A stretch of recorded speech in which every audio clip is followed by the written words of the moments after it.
اللہ کے نبی کے جتنے صحابہ ہیں وہ سارے ہی مقدس ہیں، سارے ہی مبارک ہیں، سارے ہی اللہ کے ہاں مقبول ہیں، سبھی کا اللہ کے ہاں بہت بڑا درجہ ہے۔ اللہ تعالیٰ نے قرآن پاک کے اندر نبی اکرم صلی اللہ علیہ وسلم کے سارے صحابہ کو جنت کی بشارت دی ہے۔ اللہ تعالیٰ فرماتے ہیں لا يستوی منکم من انفق من قبل الفتح وقاتل اولئک اعظم درجة من الذین انفقوا من بعد وقاتلوا وکلا وعد اللہ الحسنى۔ اللہ فرماتے ہیں فتح مکہ سے پہلے جو مسلمان ہوئے ان کا درجہ اونچا ہے، اور فتح مکہ کے بعد جو مسلمان ہوئے ان کا درجہ ان سے نیچا ہے، لیکن جنتی سارے کے سارے ہیں۔ ہمارے نبی کے سارے صحابہ جنتی ہیں، اور یہ واحد جماعت ہے صحابہ کی جماعت، واحد جماعت ہے صحابہ کی جماعت، واحد جماعت ہے کہ مرنے سے پہلے اللہ پاک نے ان کو بشارت دی کہ میں تم سے راضی ہوں۔ یہ واحد جماعت ہے انبیاء کے بعد جن کو اللہ نے مرنے سے پہلے ہی بشارت دے دی میں تم سے راضی ہوں۔ اس کا تو پتہ کسی کو بھی نہیں چل سکتا کہ اللہ راضی ہے یا ناراض ہے۔ بہت سے بڑے پرہیزگار اور دیندار مرنے سے پہلے ایمان ہی سے محروم ہو جاتے ہیں۔ لوگ سمجھتے ہیں بڑا نیک تھا اور مرنے کے بعد پکڑے جاتے ہیں، لیکن صحابہ وہ مقدس جماعت ہے، وہ مقدس جماعت ہے، وہ مبارک جماعت ہے کہ جن کو اللہ نے مرنے سے پہلے ہی کہہ دیا لقد رضی اللہ عن المؤمنین اذ یبایعونک تحت الشجرہ۔ میرے نبی درخت کے نیچے کھڑے ہو کر تیرے جن صحابہ نے تیرے ہاتھ پہ ہاتھ رکھ کر بیعت کی ان کو بتاؤ میں ان سب سے راضی ہو گیا ہوں۔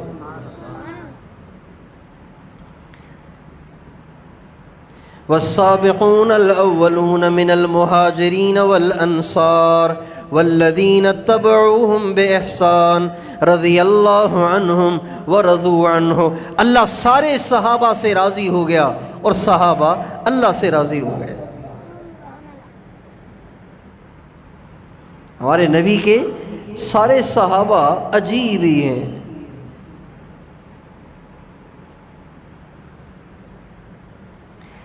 لیکن سارے صحابہ میں سب سے افضل صحابہ چار ہیں۔ سب سے افضل کتنے ہیں؟ چار۔ ایک نمبر سیدنا صدیق اکبر ابو بکر صدیق، دوسرے نمبر پر سیدنا فاروق اعظم عمر بن الخطاب رضی اللہ عنہ، تیسرے نمبر پر سیدنا عثمان بن عفان ذو النورین رضی اللہ تعالی عنہ، چوتھے نمبر پر سیدنا علی المرتضی کرم اللہ وجہہ رضی اللہ تعالی عنہ۔ یہ چار صحابہ سارے صحابہ سے افضل ہیں۔ پھر ان چار میں سے بعض میں کچھ خصوصیات ہیں، بعض میں کچھ خصوصیات ہیں جو اوروں میں نہیں ہیں، بعض میں ایسی خصوصیات ہیں جو اوروں میں نہیں ہیں۔ حضرت علی میں کچھ ایسی خصوصیات ہیں جو نہ حضرت ابو بکر میں ہیں، نہ حضرت عمر میں ہیں، نہ حضرت عثمان میں ہیں۔ حضرت عثمان میں کچھ خصوصیات ایسی ہیں جو نہ حضرت ابو بکر میں ہیں، نہ حضرت عمر میں ہیں، نہ حضرت علی میں ہیں، اور حضرت عمر میں کچھ خصوصیات ایسی ہیں جو نہ حضرت ابو بکر میں ہیں، نہ حضرت عثمان میں ہیں، نہ حضرت علی میں ہیں۔ ان خصوصیات میں سے ایک خصوصیت یہ ہے کہ سارے صحابہ مرید ہیں، حضرت عمر حضور کی مراد ہیں۔ ایک مرید ہوتا ہے نا، ایک مرید ہوتا ہے، ایک مراد ہوتا ہے۔ مرید وہ ہوتا ہے جو خود طالب ہے، محتاج ہے، طلبگار ہے، طالب علم ہے، طالب ہے، محتاج ہے، پیاسا ہے، محبت کرنے والا ہے۔ اور ایک مراد ہوتا ہے، مراد وہ ہوتا ہے جو خود تو نہیں چاہ رہا لیکن اس کو چاہا جا رہا ہے۔ مراد اسے کہتے ہیں جو خود تو نہیں چاہ رہا اسے چاہا جا رہا ہے۔ حضرت عمر خود تو اسلام لانا نہیں چاہتے تھے، خود تو حضور کی غلامی میں آنا نہیں چاہتے تھے، وہ تو تلوار لے کر نکلے تھے ہمارے نبی کو شہید کرنے کے لیے، لیکن حضور کی دعا جو عرش سے ٹکرائی تو حضرت عمر بجائے قاتل بننے کے حضور کی مراد بن گئے۔ ہمارے نبی نے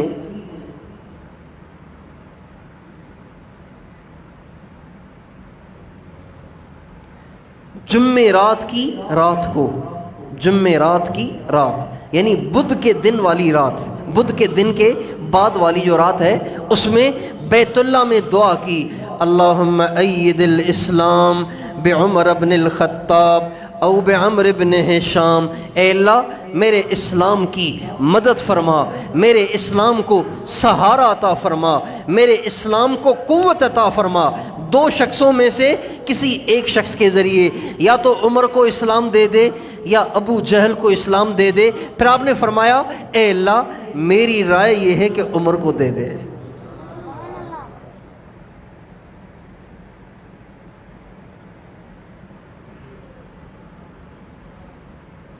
رات کو دعا ہوئی، بدھ کا دن ہے، جمعرات کی رات ہے، جمعرات کی رات ہے، بدھ کا دن ہے۔ آپ نے تہجد میں دعا مانگی ہے حضرت عمر کی ہدایت کے لیے۔ صبح کو حضرت عمر نے پروگرام بنایا کہ بس اب میں نے محمد کو قتل کرنا ہے، شہید کرنا ہے، اور تلوار لے کے چل پڑے۔ اب جا رہے ہیں، راستے میں سعد بن ابی وقاص مل گئے۔ کہا عمر غصے میں بھرے ہوئے تلوار لیے ہوئے کہاں جا رہے ہو؟ کہا جا رہا ہوں محمد کو قتل کرنے کے لیے۔ کہا بڑے دلیر ہو، محمد کو قتل کرنے جا رہے ہو، پہلے گھر کی تو خبر لو، محمد کا دین تو تیرے گھر میں بھی گھس گیا ہے۔ کہا اچھا یہ کیسے؟ بس وہیں سے پلٹے اپنے گھر کی طرف، وہیں سے پلٹے اپنے گھر کی طرف۔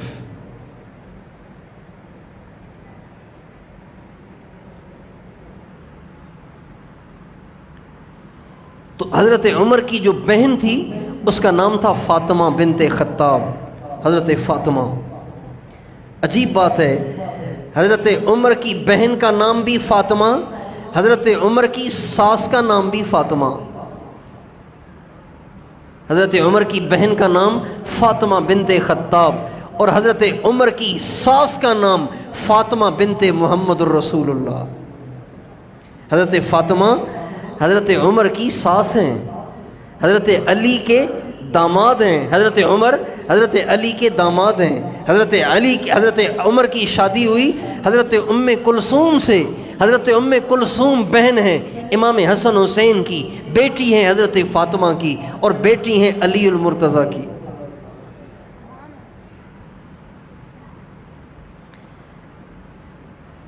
تو آئے اپنی بہن کے گھر، تو ان کی جو بہن حضرت فاطمہ تھیں اور ان کے بہنوئی، یہ دونوں مسلمان ہو گئے تھے۔ ایک صحابی رسول ان کو قرآن پڑھانے روزانہ گھر میں آیا کرتے تھے۔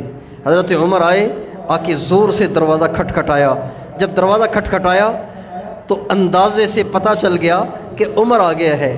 چنانچہ جو سکھانے آئے تھے وہ تو ایک دم اندر چلے گئے، ایک دم اندر چلے گئے، اور جو قرآن کے صحیفے تھے وہ انہوں نے چھپانے کی کوشش کی۔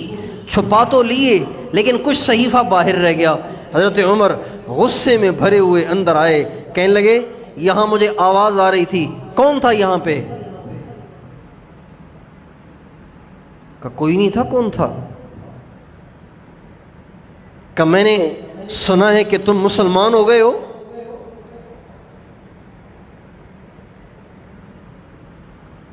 تو حضرت عمر کی جو بہن تھی، خون تو وہی تھا نا، جذبات تو وہی تھے، دلیری تو وہی تھی، جوش اور جذبہ تو وہی تھا۔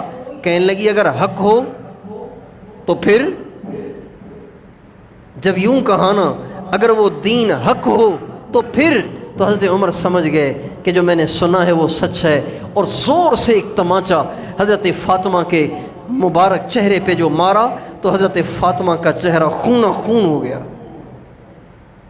لہو لہاں ہو گیا، اور اپنے بہنوئی کی پٹائی کرنا شروع کر دی۔ لیکن جب اپنی بہن کے چہرے کو خون آلود دیکھا تو کچھ شرم سی آ گئی، حیا سی آ گئی، اور کچھ ٹھنڈے پڑ گئے، بھڑاس نکل گئی، اور بہن کے چہرے کا خون نظر آیا تو کچھ ٹھنڈے ہو گئے، اور بہن سے کہنے لگے کیا پڑھ رہے تھے تم، مجھے بھی دکھاؤ۔ کہنے لگے اللہ کا کلام پڑھ رہے تھے۔ اور کیا پڑھ رہے تھے؟ کہنے لگے مجھے بھی دو، میں بھی دیکھتا ہوں کیا لکھا ہوا ہے اس میں۔ کہنے لگی نہیں، تو ناپاک ہے، پہلے پاک ہو، اس کے بعد پھر اللہ کے کلام کی بات کرنا۔ کہنے لگے پاک کیسے ہوتے ہیں؟ کہنے لگے پاک ہونے کا یہ طریقہ ہے، آپ غسل کر لیں، اس کے بعد آپ بے شک یہ صحیفہ پکڑ لیں۔ حضرت عمر نہانے چلے گئے، حضرت عمر نہانے چلے گئے، غسل کر کے باہر آئے، اور وہ صحیفہ پڑھنے لگے۔ اللہ کی شان، وہ سورہ طٰہٰ کی آیات تھیں۔ طٰہٰ ما انزلنا علیک القرآن لتشقى تذکرۃ لمن یخشی تنزیلا ممن خلق الارض والسماوات العلی الرحمن علی العرش استوى له ما في السماوات وما في الارض وما بینہما وما تحت الثری۔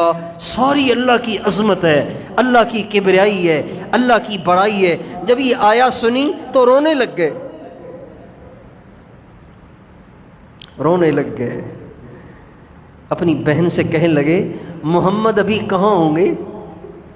کہ ارکم کے گھر میں ہوں گے، کہ مجھے بھی لے چلو۔ جوں ہی یوں کہا تو وہ صحابی جو اندر چھپے بیٹھے تھے وہ ایک دم باہر آ گئے، کہنے لگے عمر میری طرف سے تمہیں مبارک ہو، گزشتہ رات اللہ کے نبی نے بیت اللہ میں تیرا نام لے کے دعا کی تھی، مجھے لگتا ہے کہ وہ دعا قبول ہو گئی ہے۔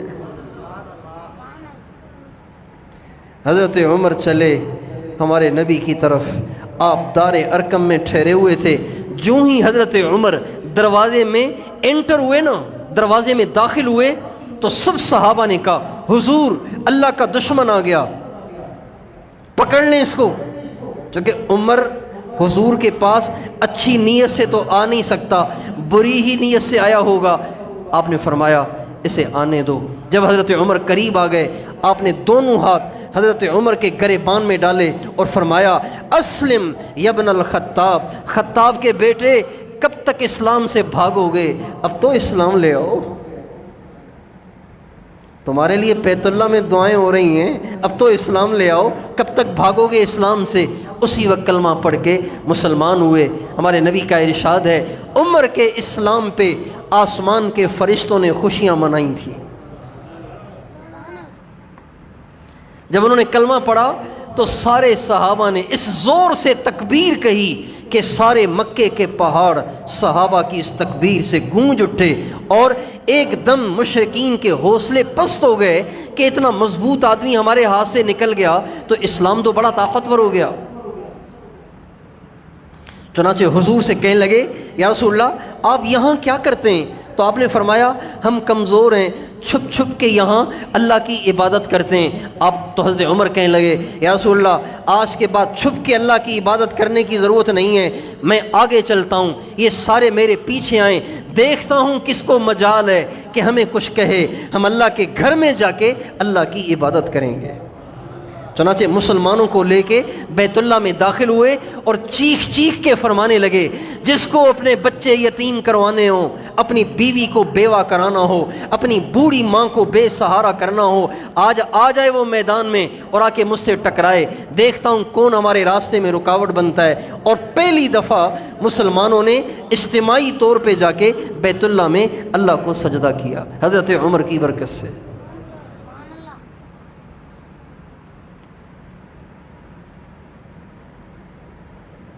حضرت عمر حضور کی مراد ہیں، حضور کے مانگے ہوئے ہیں۔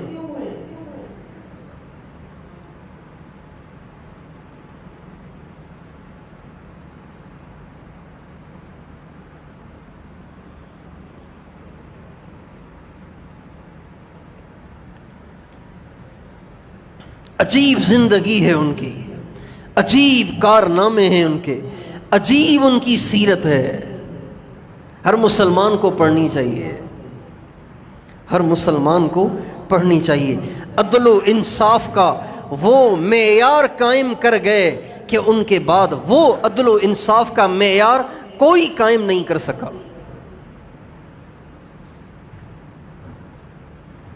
حضرت علی المرتضیٰ رضی اللہ تعالیٰ عنہ اپنے دور خلافت میں ایک دعا کیا کرتے تھے. آپ نے پتہ نہیں پہلے کبھی سنی ہوگی، بظاہر میرا خیال ہے نہیں سنی ہوگی. حضرت علی اپنے دور خلافت میں ایک دعا کرتے تھے، اللہم اصلحنی کما اصلحت الشیخین، اے اللہ میری ایسے اصلاح فرما جیسے تو نے ابو بکر اور عمر کی اصلاح کی. جیسے ان کو چلایا نا تم نے، مجھے بھی ایسے چلا.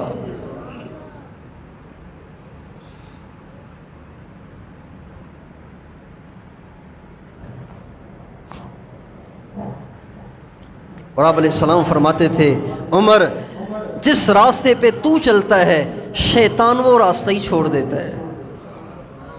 جس راستے پہ تو چلتا ہے شیطان اس راستے کو ہی چھوڑ دیتا ہے. چنانچہ اس حدیث کے حوالے سے مشائخ نے ایک مجرب عمل بتایا ہے. ایک مجرب عمل بتایا ہے. مجرب عمل یہ ہے کہ جن لوگوں کو برے برے خواب آتے ہوں، شیطانی خواب آتے ہوں، احتلام کی کثرت ہوتی ہو اور نیند میں غسل کی حاجت ہو جاتی ہو، کپڑے خراب ہو جاتے ہوں، برے برے خواب آتے ہوں، شیطانی خواب آتے ہوں، پریشان کرنے والے خواب آتے ہوں، مشائخ نے لکھا ہے اگر وہ اپنی انگلی دائیں انگلی سے، دائیں ہاتھ کی انگلی سے اپنے سینے پر عمر نام لکھ کر سو جائے تو شیطانی وساوس اور شیطانی خوابوں سے محفوظ ہو جاتا ہے. اور تجربہ بھی میں نے آزمایا بھی ہے اس کو.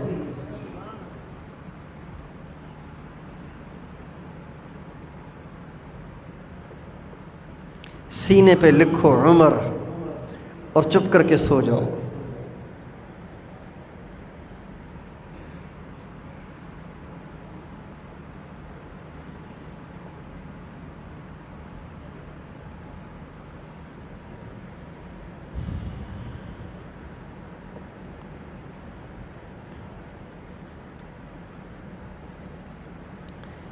حضرت عمر کی جو فراست تھی، فراست بڑی مشہور تھی. آدمی کو دیکھ کے ایک دم پہچان لیتے تھے کہ یہ کون ہے اور کیا ہے. جب لشکر بناتے تھے تو اپنی فراست سے دیکھتے تھے کہ کس کو بھیجنا ہے کس کو نہیں بھیجنا. امیر بناتے تھے اپنی فراست سے فیصلہ کرتے تھے کس کو امیر بنانا ہے کس کو امیر نہیں بنانا. ایک دفعہ ایک صحابی کو انہوں نے گورنر بنایا. علاقے والوں نے حضرت عمر کو شکایتیں بھیجیں. علاقے والوں نے حضرت عمر کو شکایتیں بھیجیں. کیا شکایتیں بھیجیں؟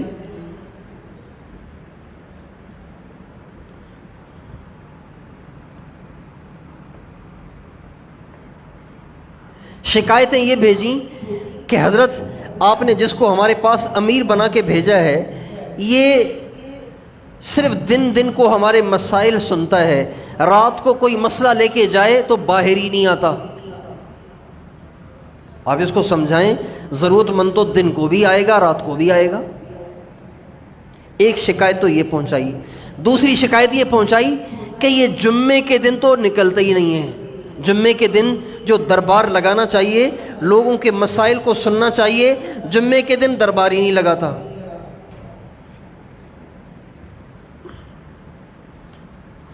حضرت عمر سوچ میں پڑ گئے کہ میں تو ہمیشہ فراست سے اللہ سے مانگ کر آدمی کو پہچان کر پھر امیر بناتا ہوں، تو اس کا مطلب ہے میری فراست تو غلط ہو گئی، تو یہ میں نے غلط آدمی کو امیر بنا دیا. حضرت عمر نے ان کو بلایا، کہا ہاں بھائی تو رات کو لوگوں کی باتیں کیوں نہیں سنتا؟ کہ امیر المومنین دن مخلوق کے لیے رات خالق کے لیے ہے. سارا دن مخلوق کے مسئلے سنتا ہوں، رات کو اللہ کو پھر میں اپنے مسئلے سناتا ہوں، لہذا رات کو نہیں سن سکتا ہوں مخلوق کے مسئلے. کہا اچھا جمعے کے دن دربار کیوں نہیں لگاتے ہو؟ کہ امیر المومنین میرے پاس ایک ہی جوڑا ہے، سارا ہفتہ اسے پہنتا ہوں، جمعے کے دن اپنے ہاتھ سے کپڑے دھوتا ہوں، اس کو خشک کرتا ہوں، وہ کپڑے دوبارہ پہن کے پھر مسجد میں آتا ہوں. حضرت عمر کہنے لگے اللہ کا شکر ہے کہ اللہ نے میری فراست کو غلط نہیں کیا. اور بھی مسئلے تھے.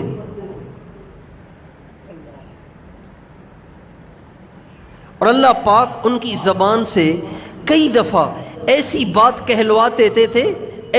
کہلواتے تھے جو بعد میں قرآن بن کر اتر جاتی تھی.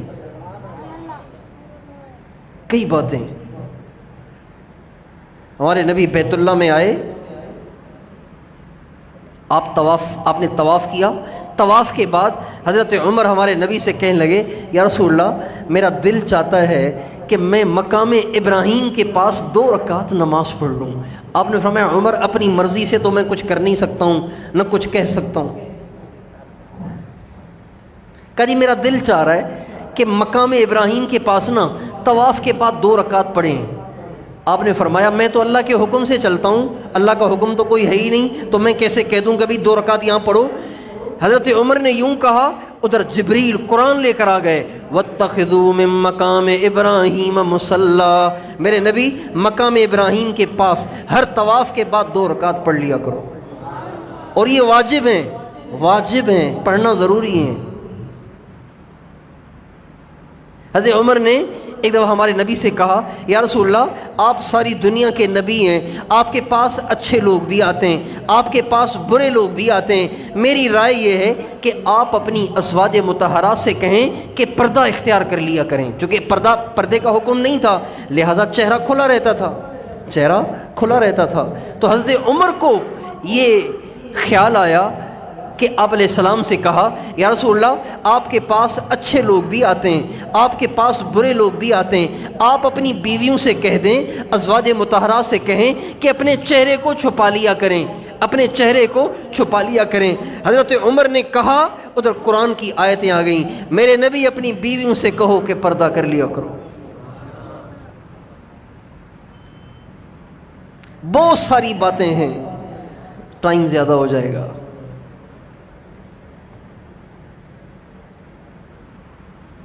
اسلام کے لیے وہ ایک بہت بڑی نعمت ہے. اللہ نے ان کے ذریعے سے اسلام کو قوت بخشی، آدھی دنیا میں ان کے ذریعے سے اسلام پھیلا.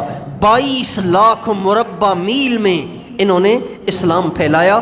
شام سارے کا سارا انہی کے ذریعے اسلام میں آیا. عراق، شام سے مراد صرف سیریا نہیں ہے، شام سے مراد شام بھی ہے، لبنان بھی ہے، لیبیا بھی ہے، اور شام سے مراد چیچینیا بھی ہے، شام سے مراد بوسینیا بھی ہے، اور شام سے مراد فلسطین بھی ہے، شام سے مراد اسرائیل بھی ہے، شام سے مراد اردن بھی ہے. یہ سارے کا سارا، اور شام سے مراد ترکی کا ایک بڑا علاقہ بھی ہے، یہ سارے کا سارا شام میں شمار ہوتا تھا. اس سب کے سب کو اللہ نے اسلام کی دولت حضرت عمر کے ذریعے سے عطا فرمائی. سارے عراق کو اسلام اللہ نے حضرت عمر کے ذریعے سے دیا. سارے ایران کو اسلام اللہ نے حضرت عمر کے ذریعے سے دیا. ایران، عراق اور یہ شام کے سارے علاقے، یہ سب کے سب حضرت عمر کے مرہون منت ہیں کہ اللہ نے ان کو حضرت عمر کے ذریعے سے اسلام کی دولت عطا فرمائی.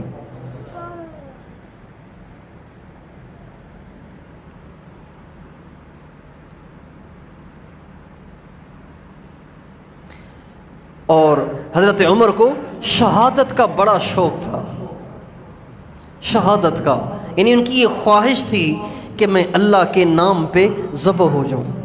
یہ خواہش تھی. جب کسی کو کسی سے محبت ہو جائے نا، یہ محبت کے اصولوں میں سے ہے. جب کسی کو کسی سے محبت ہو جائے نا، تو محبت کرنے والے کی یہ خواہش ہوتی ہے کہ اپنے محبوب کے لیے کوئی بڑا کام کر کے اسے خوش کروں.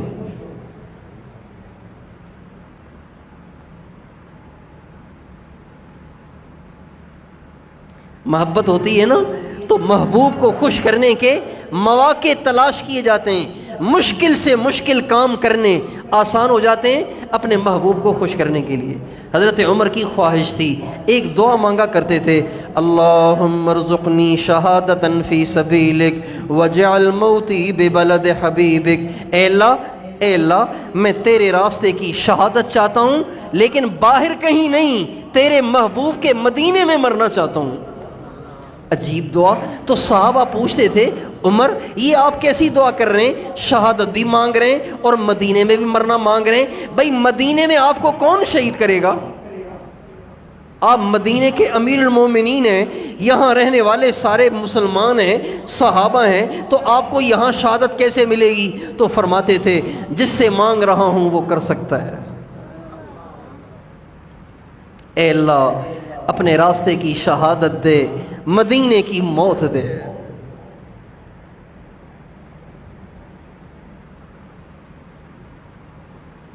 چنانچہ 27 ذی الحجہ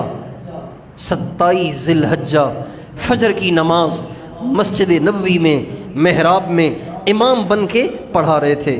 اچھا اس سے پہلے یہ ہوا، حضرت مغیرہ ابن شعبہ ہمارے نبی کے ایک صحابی ہیں، ان کا ایک غلام تھا، اس کا نام تھا ابو لولو فیروز.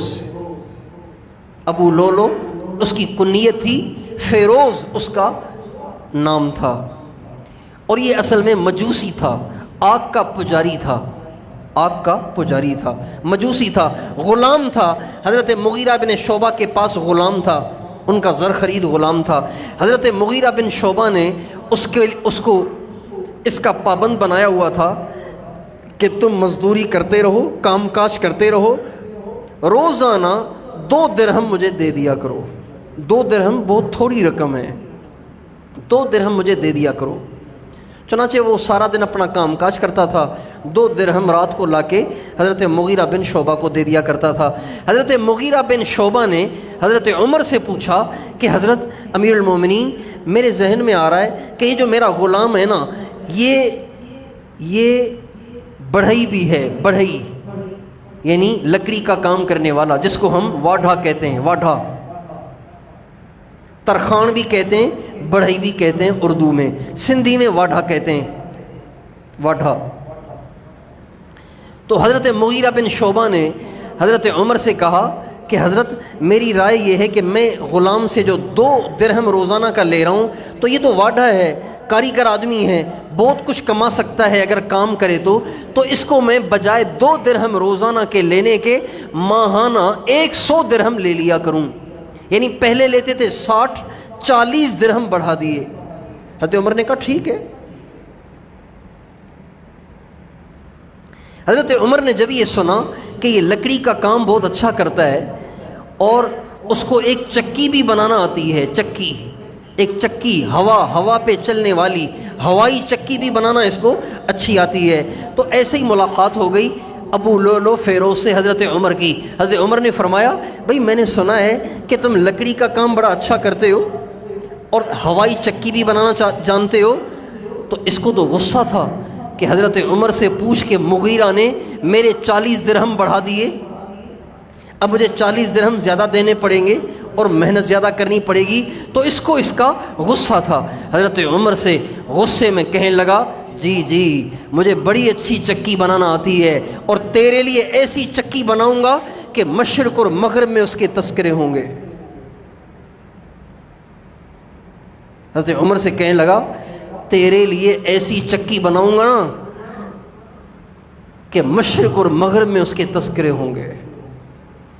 یہ کہہ کے وہ چلا گیا.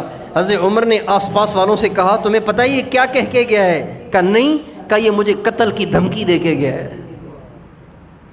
چنانچہ حضرت عمر اگلے دن فجر کی نماز میں کھڑے تھے، وہ صفوں کو چیرتا ہوا آگے بڑھا اور حضرت عمر کے جسم اطہر پہ 6 وار کیے خنجر کے، 6 وار، ٹھا ٹھا ٹھا 6 وار کیے یا 9 وار کیے، اور 1 وار جو کیا وہ ناف کے نیچے کیا جس سے آنتیں کٹ گئیں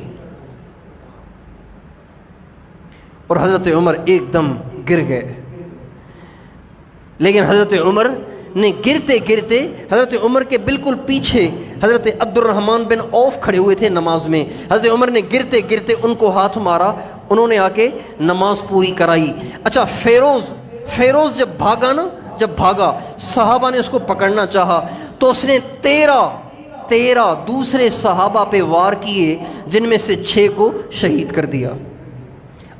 آخری صفوں میں حضرت عبداللہ ابن عوف کھڑے ہوئے تھے. انہوں نے اپنا کمبل اتار کے اس کے اوپر جو ڈالا پکڑنے کے لیے، تو اس نے اپنے ہی خنجر سے اپنے آپ کو قتل کر دیا اور خودکشی کر کے ہمیشہ کے لیے جہنم کا ایندھن بن گیا.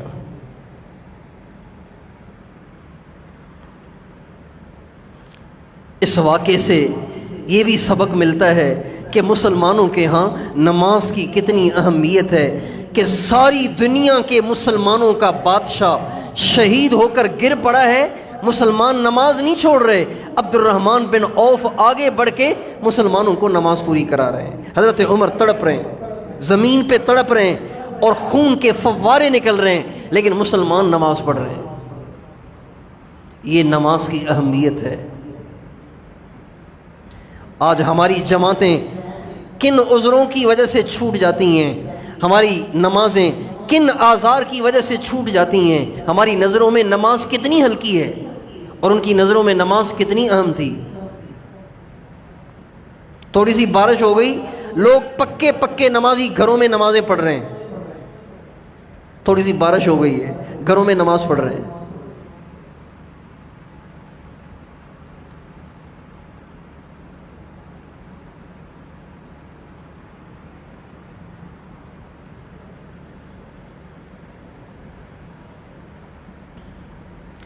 حضرت عمر کو اٹھا کر گھر لایا گیا. 4 دن دنیا میں رہے. 4 دن 27 ذی الحجہ کو ان کو خنجر لگا. وہ دن بدھ کا تھا، بدھ کا دن، فجر کی نماز. 27 ذی الحجہ، 1 محرم حضرت عمر کا انتقال ہوا اور وہ شہید ہوئے اور وہ دنیا سے رخصت ہوئے. ان 3 دن کے اندر کبھی ہوش میں آتے، کبھی بے ہوش ہو جاتے، کبھی ہوش میں آتے، کبھی بے ہوش ہو جاتے. جب نماز کا وقت ہوتا تو حضرت عمر کو ہوشیار کیا جاتا، امیر المومنین نماز کا وقت ہے. وہ اسی حالت میں کہتے ہاں لا سہم فی الاسلام لمن لا صلاۃ لہ، جو نماز نہ پڑھے اسلام میں اس کا کوئی حصہ نہیں. اور نماز پڑھتے تھے.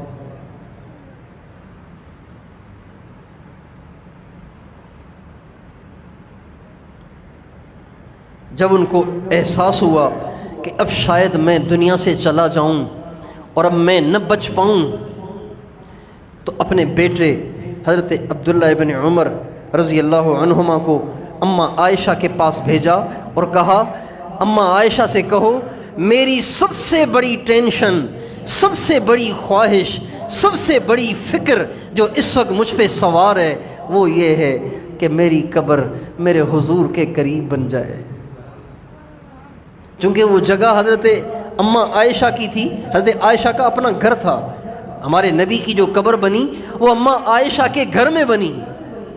چونکہ حدیث میں آتا ہے نبی کا جہاں انتقال ہو وہیں نبی کو دفن کیا جائے. یہ ہمارے نبی کا ارشاد ہے. تو اماں عائشہ کے گھر میں انتقال ہوا تو جہاں انتقال ہوا وہیں ہمارے نبی کی قبر بنی. اور پھر ہمارے نبی کے بعد حضرت ابوبکر صدیق کی قبر بنی کہ وہ بیٹی کا گھر تھا، ان کی بیٹی کا گھر تھا. اب ہمارے نبی کا گھر اتنا چھوٹا ہے کہ اس میں قبریں 3 ہی بن سکتی ہیں، 4 نہیں بن سکتی. اتنا چھوٹا گھر ہے. حضرت عبداللہ ابن عمر رضی اللہ عنہما کو جب حضرت عمر نے بھیجا تو فرمایا، بیٹا اماں عائشہ سے یہ نہ کہنا کہ امیر المومنین کہہ رہے ہیں، بلکہ کہنا خطاب کا بیٹا عمر درخواست کرتا ہے کہ مجھے سب سے بڑی اس وقت فکر اس بات کی ہے کہ میں ساری زندگی حضور کے ساتھ رہا، دل کی خواہش ہے کہ قبر بھی حضور کے ساتھ بن جائے. جب حضرت عبداللہ ابن عمر یہ پیغام لے کر اماں عائشہ کے پاس آئے تو اماں عائشہ کہنے لگیں، عمر نے مجھے پیغام بھیجا ہے، ورنہ میں نے تو یہ سوچ رکھا تھا کہ میرا گھر ہے، ایک طرف میرے خاوند لیٹے ہوئے ہیں یعنی اللہ کے نبی، ایک طرف میرے ابا لیٹے ہوئے ہیں، ایک طرف میری قبر بن جائے گی، ایک طرف میری قبر بن جائے گی. تو میں نے تو یہ سوچا تھا کہ یہاں میں دفن ہو جاؤں گی، لیکن عمر کی خواہش ہے تو عمر کی خواہش میری چاہت سے مقدم ہے. عمر زیادہ حقدار ہے یہاں دفن ہونے کا مجھ سے بھی. چنانچہ حضرت اماں عائشہ نے اجازت دے دی. حضرت عبداللہ ابن عمر نے آ کے حضرت عمر کو یہ خوشخبری سنائی تو حضرت عمر کہنے لگے اللہ کا شکر ہے میری آخری خواہش اور میری آخری تمنا اور میری آخری پریشانی اللہ نے دور کر دی۔ پھر فرمایا بیٹا جب میرا انتقال ہو جائے نا، جب میرا انتقال ہو جائے تو سیدھا میری لاش کو نہ لے کے جانا، بلکہ میری لاش کو لے جا کے دروازے پہ رکھ لینا اور دوبارہ اجازت لے لینا۔ ہو سکتا ہے آج میں امیر المومنین ہوں اور میری ہیبت اور میری عزت کی وجہ سے، میرے ادب کی وجہ سے انہوں نے ہاں کر دی ہو اور میرے انتقال کے بعد وہ اس پہ راضی نہ ہوں، اس لیے میری لاش کو لے جا کے اماں عائشہ کے دروازے پہ رکھ لینا اور دوبارہ اجازت لینا۔ اجازت دے دیں تو اندر دفن کرنا، اجازت نہ دیں تو جنت البقیع میں عام مسلمانوں کے ساتھ دفن کر دینا۔ اس کے بعد جب حضرت عمر کے آخری لمحات شروع ہوئے تو حضرت عمر نے رونا شروع کیا،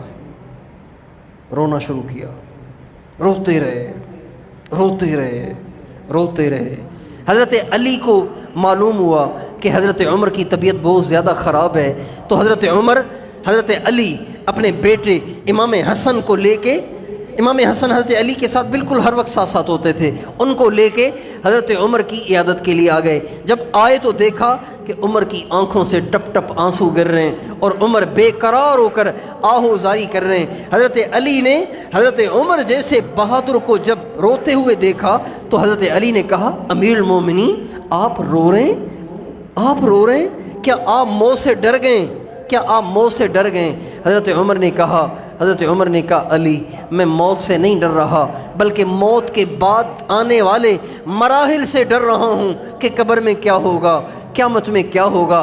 حضرت علی نے کہا عمر آپ روئیں نہیں، میں نے اللہ کے نبی کی زبان سے اتنی دفعہ سنا کہ اس کی میں گنتی بھی نہ کر سکا۔ کیا دخلت انا و ابو بکر و عمر و خرجت انا و ابو بکر و عمر و اتیت انا و ابو بکر و عمر، آیا میں اور ابو بکر اور عمر، گیا میں ابو بکر اور عمر، نکلا میں ابو بکر اور عمر، یہ میں نے اتنی دفعہ سنا ہے کہ میں اس کی گنتی بھی نہیں کر سکتا۔ پھر فرمایا عمر میں نے اللہ کے نبی سے اپنے ان کانوں سے یہ کہتے ہوئے سنا ہے کہ سیدہ کہول اہل الجنت ابو بکر و عمر، کہ جنت کے ادھیڑ عمر کے لوگوں کے سردار ابو بکر اور عمر ہوں گے۔ یوں کہا نا تو ایک دم حضرت عمر کے چہرے پہ بشاشت آ گئی اور کہنے لگے علی کل قیامت کے دن تو اس بات کی گواہی دے گا کہ اللہ کے نبی نے میرے لیے بشارت دی تھی؟ تو حضرت علی نے اپنا دایاں ہاتھ اٹھا کے اپنے بیٹے امام حسن کے کندھے پہ رکھا اور فرمایا عمر گھبراؤ نہیں، قیامت کے دن میں بھی اس بات کی گواہی دوں گا، میرا یہ بیٹا حسن بھی اس بات کی گواہی دے گا کہ اللہ کے نبی نے آپ کو ادھیڑ عمر کے جنتیوں کا سردار بتایا ہے۔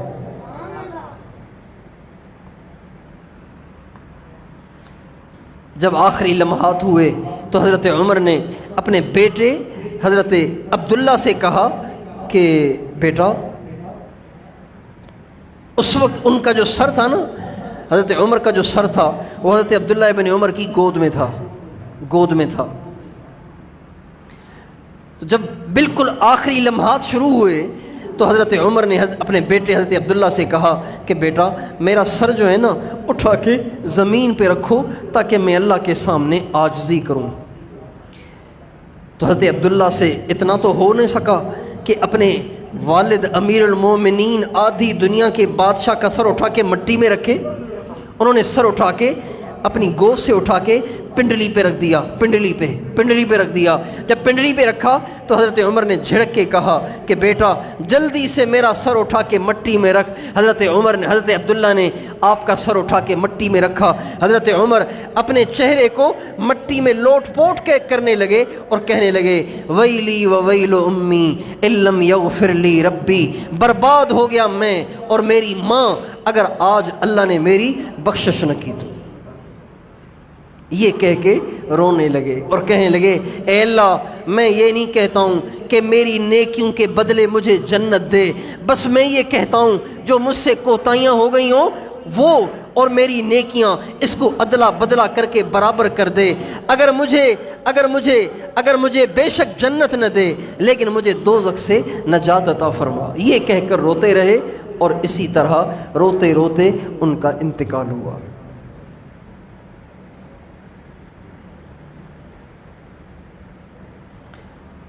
جب ان کے جنازے کو لایا گیا اور اماں عائشہ کے حجرے کے دروازے پہ رکھا گیا تو حضرت اماں عائشہ کو بتایا گیا. حضرت اماں عائشہ اپنی چادر لے کے فوراً باہر نکل گئیں.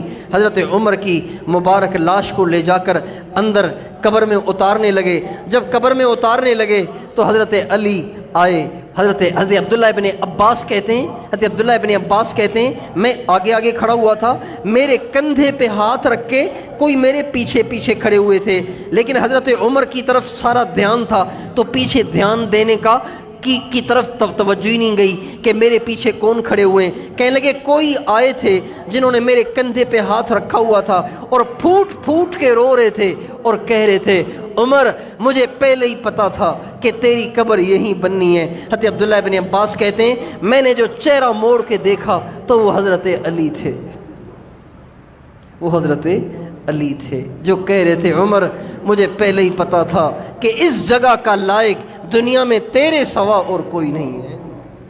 اس لیے کہ اللہ کے نبی ہمیشہ تیرا نام ابو بکر کا نام اپنے نام کے ساتھ لیا کرتے تھے.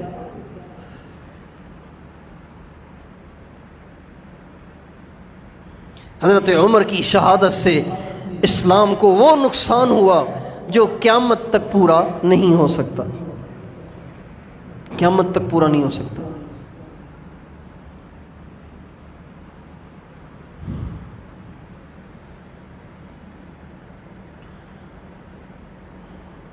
ستائیس ذی الحجہ کو زخمی ہوئے, یکم محرم کو شہید ہوئے. اللہ تعالی ہمیں اپنے اکابر کے نقش قدم پر چلنے کی توفیق عطا فرمائے.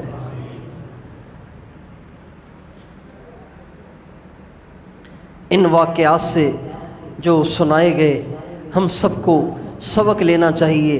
صرف ان واقعات کو کہانی سمجھ کر سن کر مزے نہیں لینے چاہیے بلکہ ان کی زندگی سے ہمیں سبق لینے چاہیے.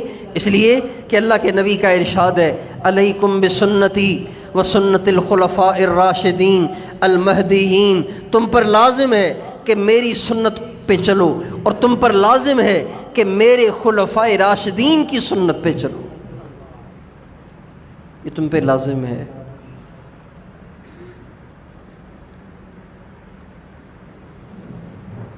بہت سے لوگ کہتے ہیں کہ جو تراویح ہے نا تراویح یہ حضرت عمر کی سنت ہے, کوئی ضروری نہیں ہے. بہت سے لوگ کہتے ہیں یہ کوئی اتنی ضروری تھوڑی ہے, یہ تو حضرت عمر نے چالو کی تھی.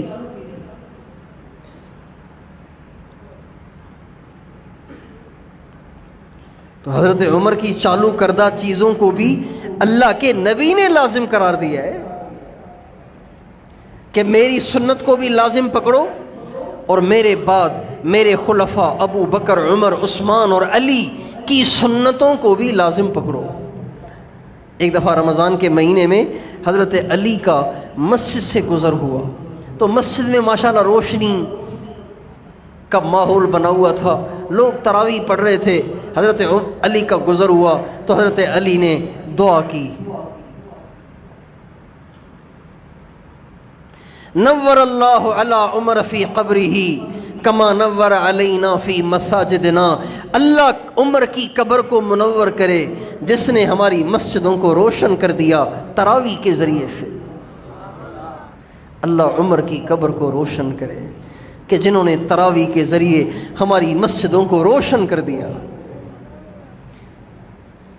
حضرت عمر نے تراویح شروع نہیں کرائی, تراویح تو شروع ہمارے نبی نے کرائی. حضرت عمر نے اس کی اجتماعی طور پہ ترتیب بنائی, کٹھے پڑھو بھائی, 2 ادھر پڑھ رہے ہیں, 2 ادھر پڑھ رہے ہیں, 4 ادھر پڑھ رہے ہیں, 3 ادھر پڑھ رہے ہیں, 1 ادھر پڑھ رہا ہے. ایسے نہیں, سارے مل کر ایک امام کے پیچھے پڑھو. یہ ترتیب حضرت عمر نے بنائی. اللہ تعالی ہمیں اپنے اکابر کے نقش قدم پر چلنے کی توفیق دے اور ان کا احسان مند رہنے کی توفیق عطا فرمائے.